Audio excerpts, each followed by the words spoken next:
From betrayal was born a strength that changed the world around me. This story will give you faith in good. My dear, your feedback means so much to me. Please let me know where you're watching from and whether you enjoyed this story. It's truly, truly important to me. Thank you so much.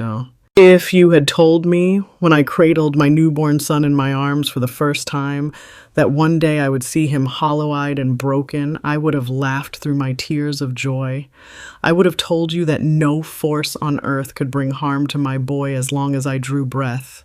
And yet, here I stand, at 72 years old, watching the ruin of the child I raised, the boy I protected with everything I had. And I know exactly who is to blame. Her, the woman he married, the woman who wormed her way into his heart and poisoned it with sweet words, venomous lies, and deadly secrets. My name is Evelyn May Parker. I have lived through storms. I have buried loved ones, fought for every scrap of respect in a world that dismissed me because of my age, my color, my quiet strength. I have endured losses that could have crushed a lesser spirit, but nothing prepared me for the betrayal of watching my only son slip through my fingers, his mind and body corroded by the rot she introduced into his veins, the boy who once ran to me with scraped knees, who whispered his secrets into my ear, was now a hollow shell, lost in the haze she created around him. It started small, as these things do. She came into his life with a smile that never reached her eyes, a smile that fooled everyone but me. She flattered him, told him what a man he was, how lucky she was to have found him. I saw through it, but he was lonely. He wanted love so badly, and she made him feel seen. I watched as she wrapped him in her web, strand by delicate strand, until he no longer knew where she ended, and he began. I bit my tongue at first. I told myself he was grown, that he had to make his own choices, that interfering would only push him away. But as the months turned to years, I saw the change. His laughter came less easily, his eyes lost their light, his health faltered, and still she smiled. And still he clung to her like a drowning man clings to a stone. I found the evidence hidden in plain sight, pills that had no place in a medicine cabinet, powder on the edge of the sink, the smell of smoke that didn't come from cigarettes. There were bruises, too, small at first, then larger, hidden beneath long sleeves in summer heat. When I confronted her, she laughed as if I were some senile old woman seeing ghosts. "Mind your own business, Evelyn," she said, her voice as sweet as syrup, as sharp as glass. "You had your chance to raise him. He's mine now." The audacity of her words burned into my memory, and from that moment I vowed she would regret them. That was the day something in me shifted. That was the day I buried the mother who begged and pleaded, who hoped and prayed. That was the day I became the mother who would fight by any means necessary. My hands, once soft with comfort, became steady with purpose. My heart, once open and forgiving, hardened with resolve. I would not sit by and watch her destroy him. I would not lose my son without a battle.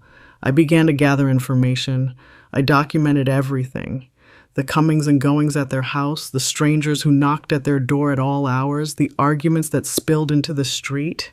I spoke to neighbors, to old friends, to anyone who might have seen what I saw. I took photographs, recorded notes, built a file thicker than any Bible in any church pew, and as my file grew, so did my resolve.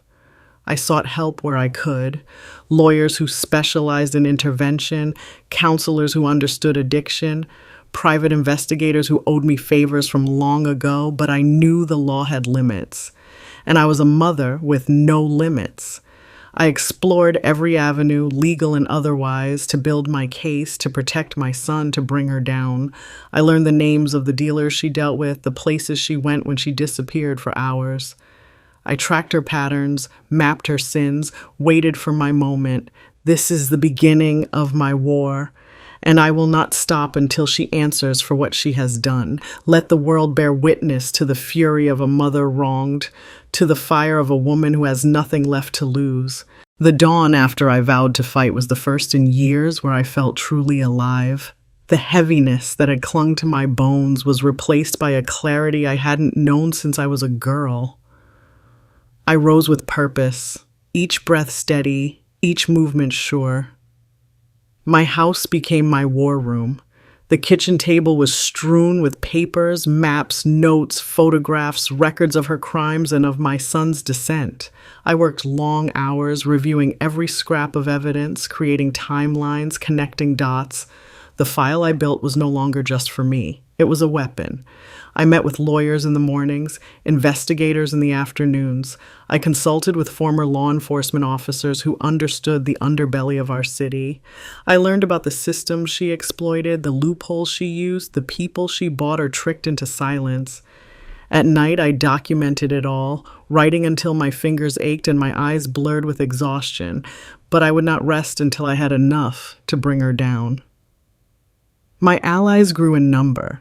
A neighbor who once ignored me now stopped by with updates about strange visitors to her house.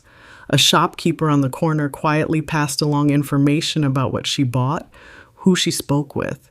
When she seemed most desperate or most confident, I built a network of eyes and ears, people who understood that what was at stake was not just one man, but the soul of our community.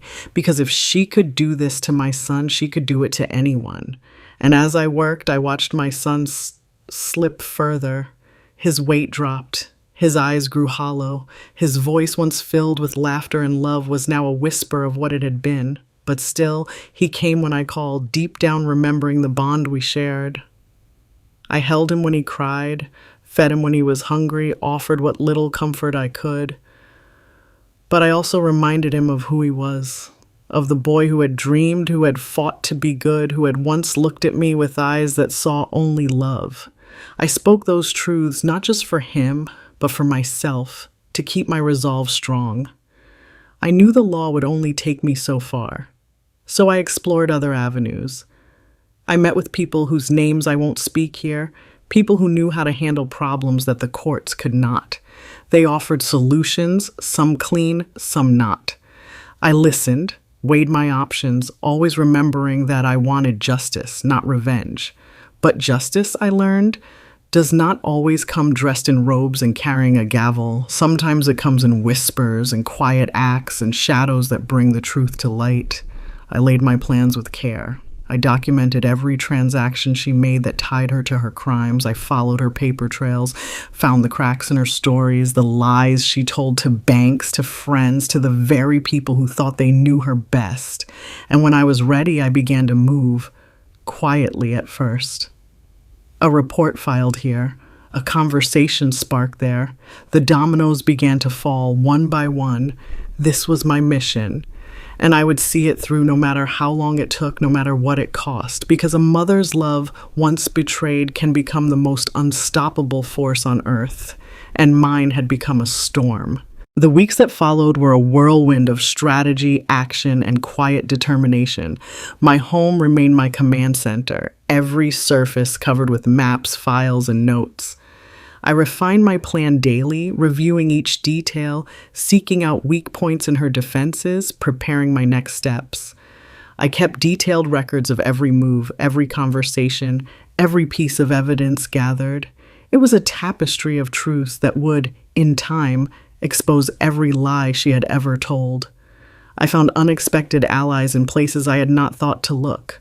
A clerk at City Hall who had seen her forge signatures on documents, a former friend of hers who had been cast aside and now sought redemption, an old acquaintance from my past who worked in the media and promised to help me tell my story when the time was right. Each person added a thread to my growing web, strengthening my position, making my case undeniable.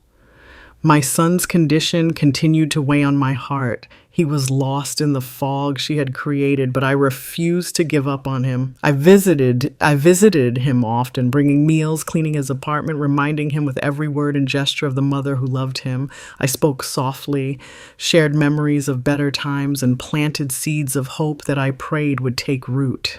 And slowly I saw flickers of the boy he had been, a smile, a tear, a moment of clarity that told me he was still in there, waiting to be saved.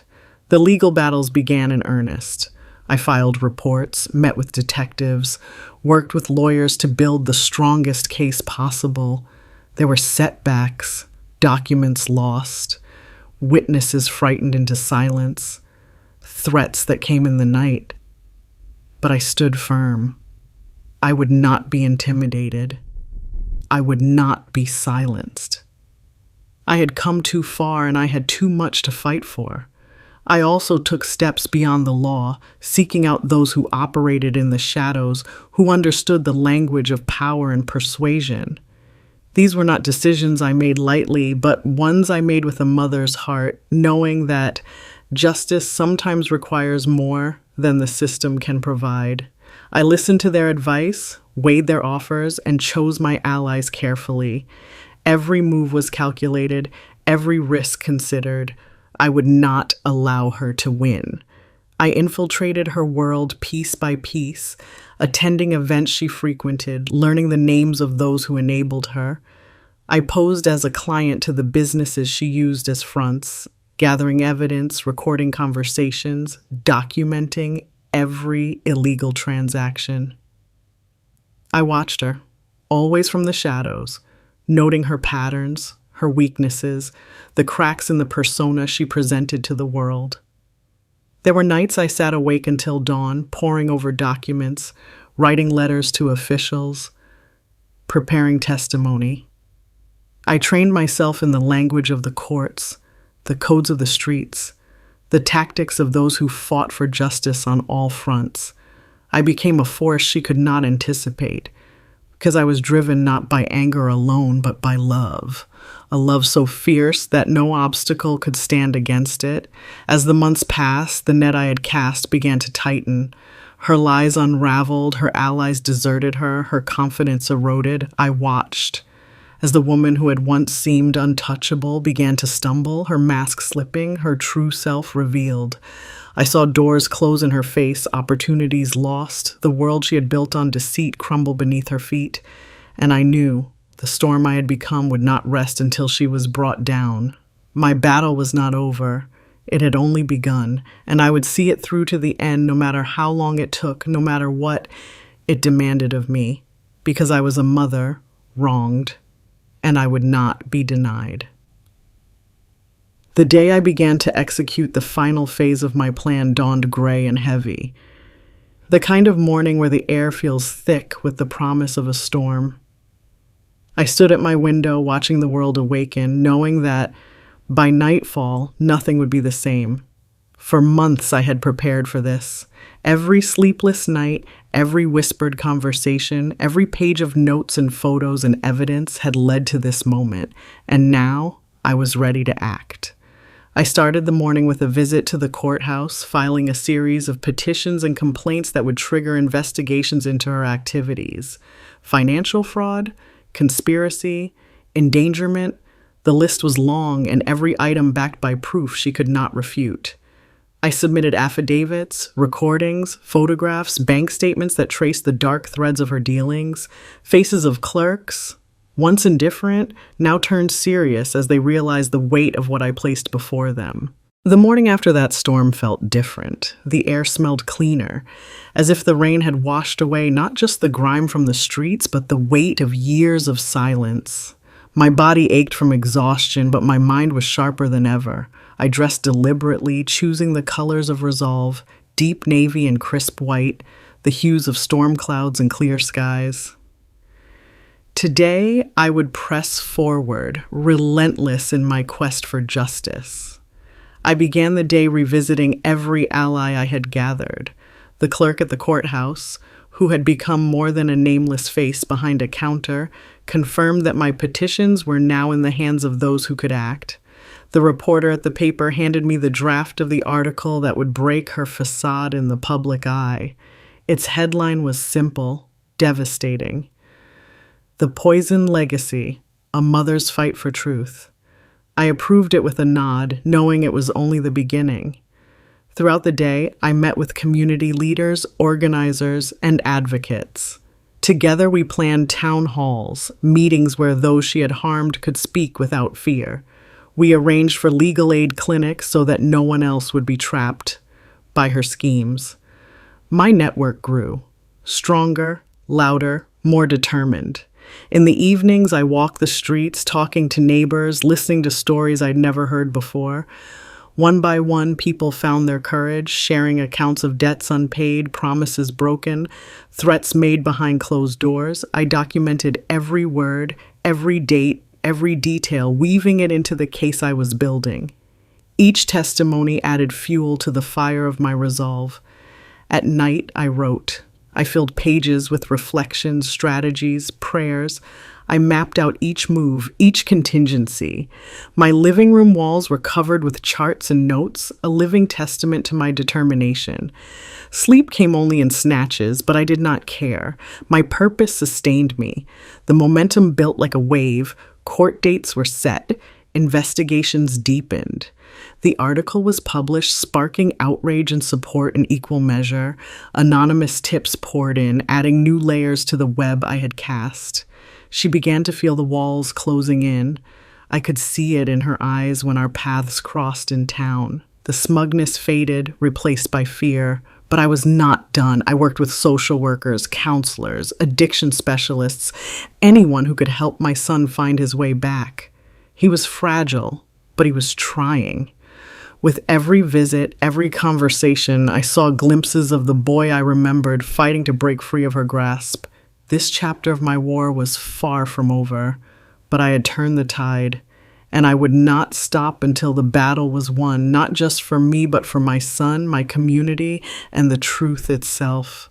The dawn that broke on the next phase of my war was neither bright nor soft. The sky hung low with clouds, heavy as my heart, and the air smelled of earth and rain, a world holding its breath for what was to come.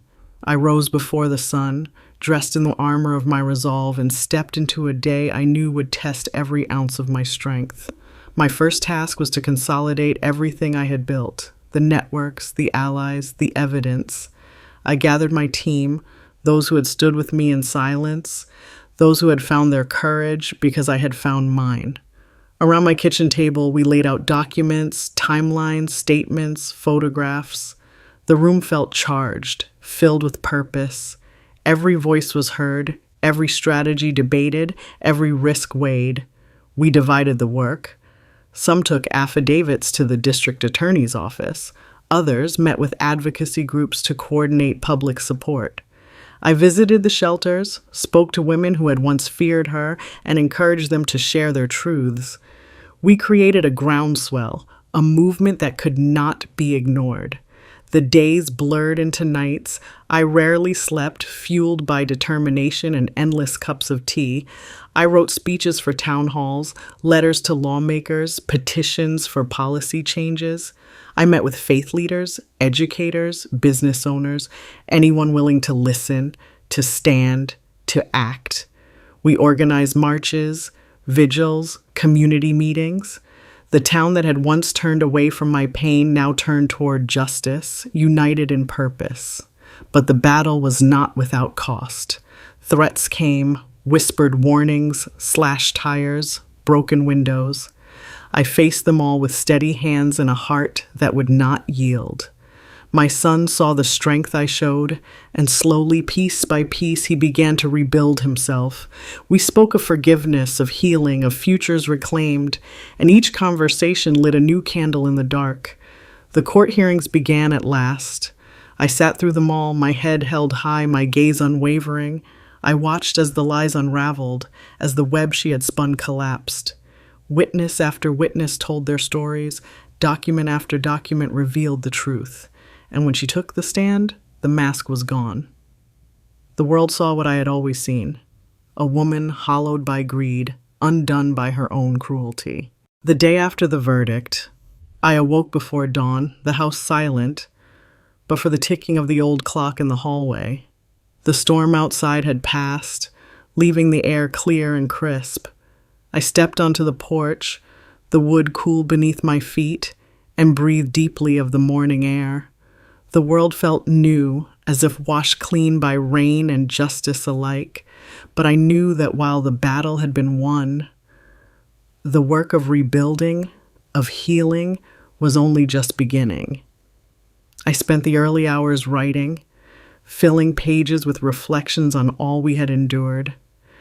The faces of those who had stood beside me, those who had found their voices through our struggle, filled my mind.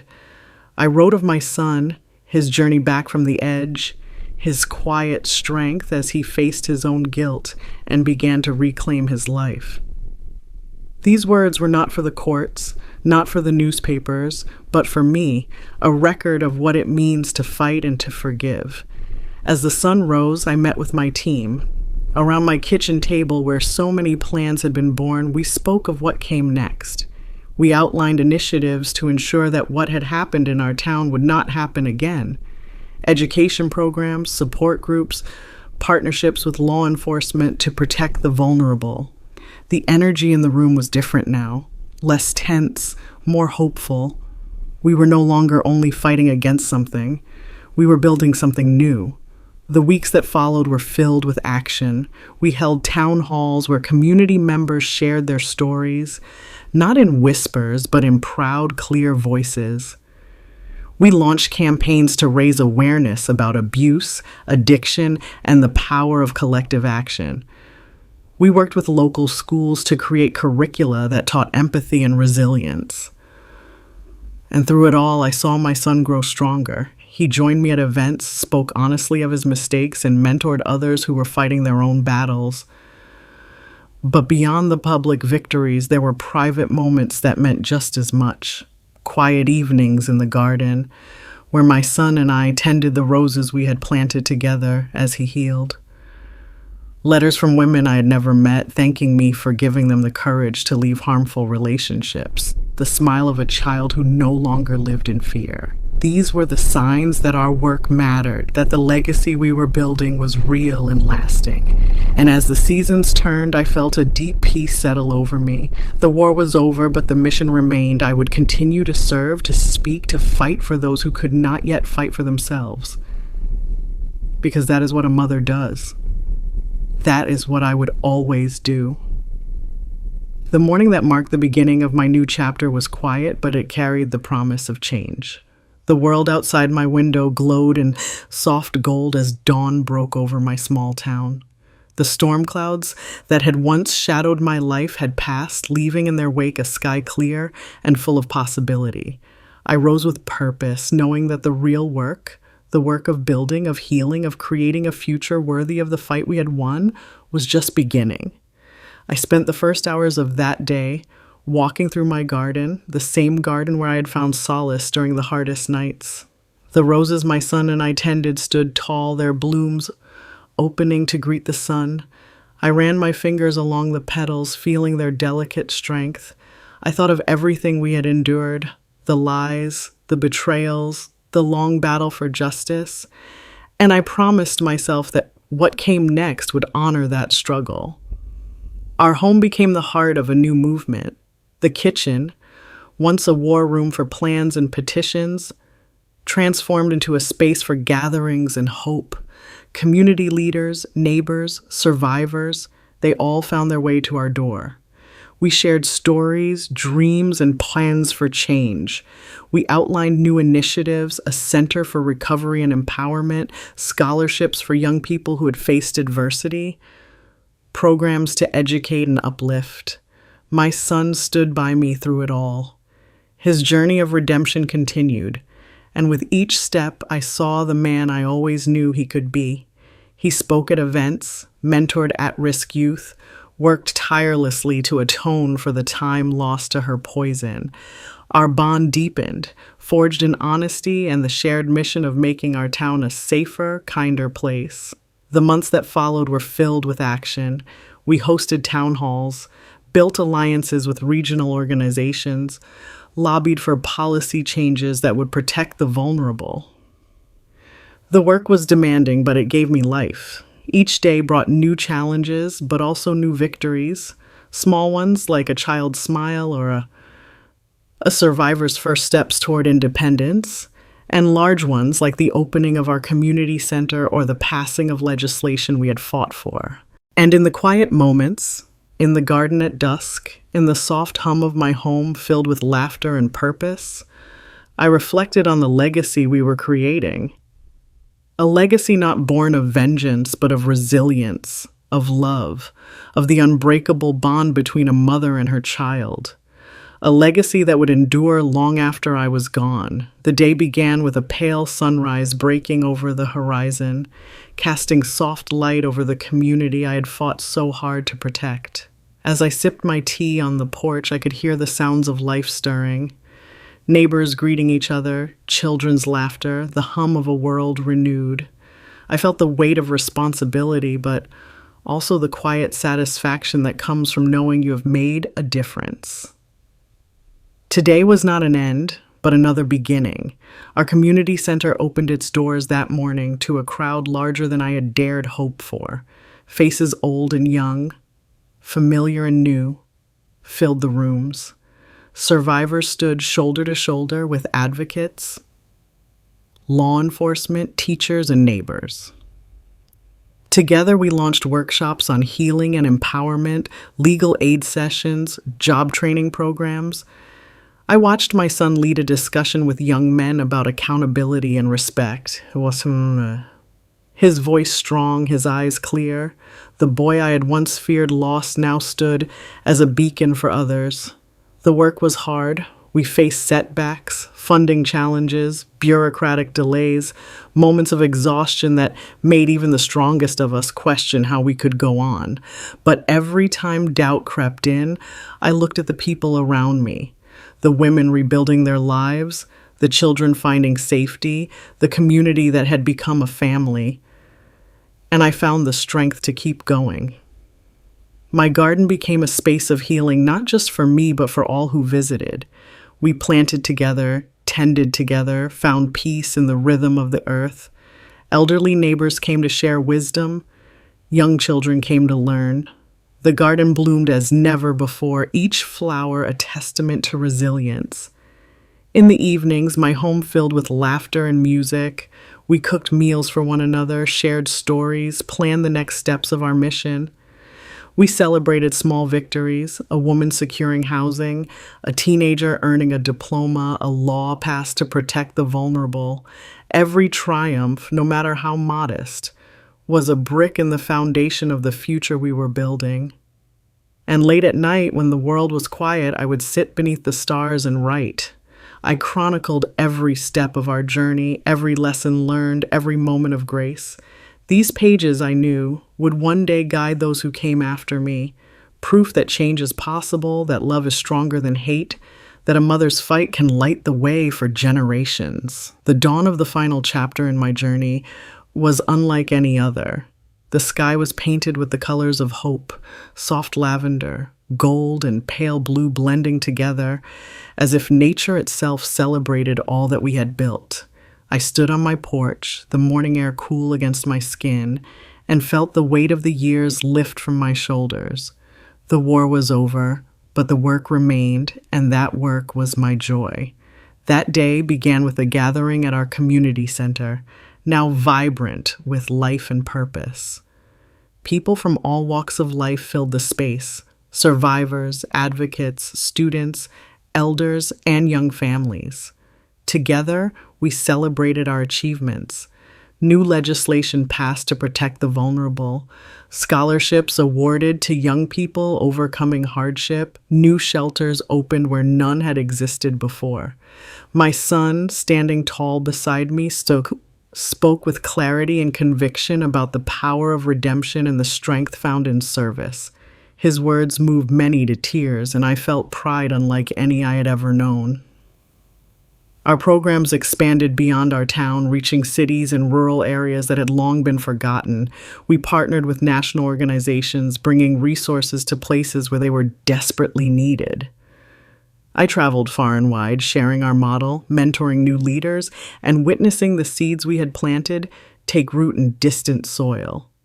Each success story, a woman free from abuse, a child safe at last, a community united, was a reminder that our legacy was real, tangible, and lasting.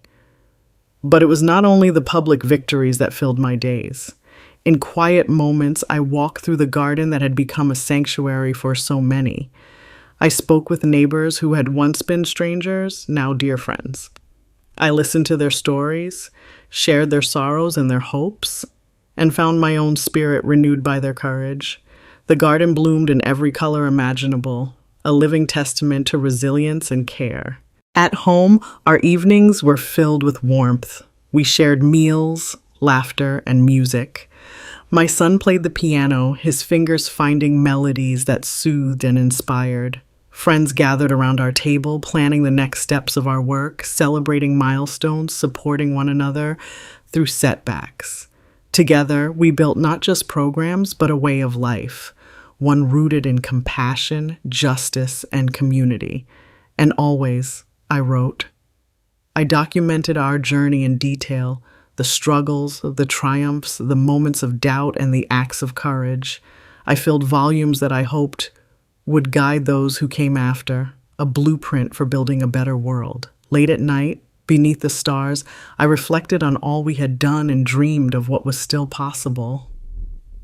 As the seasons turned, our impact grew.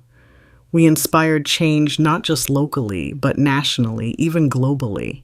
We were invited to conferences, recognized with awards, but what mattered most was the lives touched, the hope restored. And as I stood once more on my porch, watching a new dawn break, I knew that this legacy, forged in love, strengthened by struggle, and shared with all, would endure long after I was gone.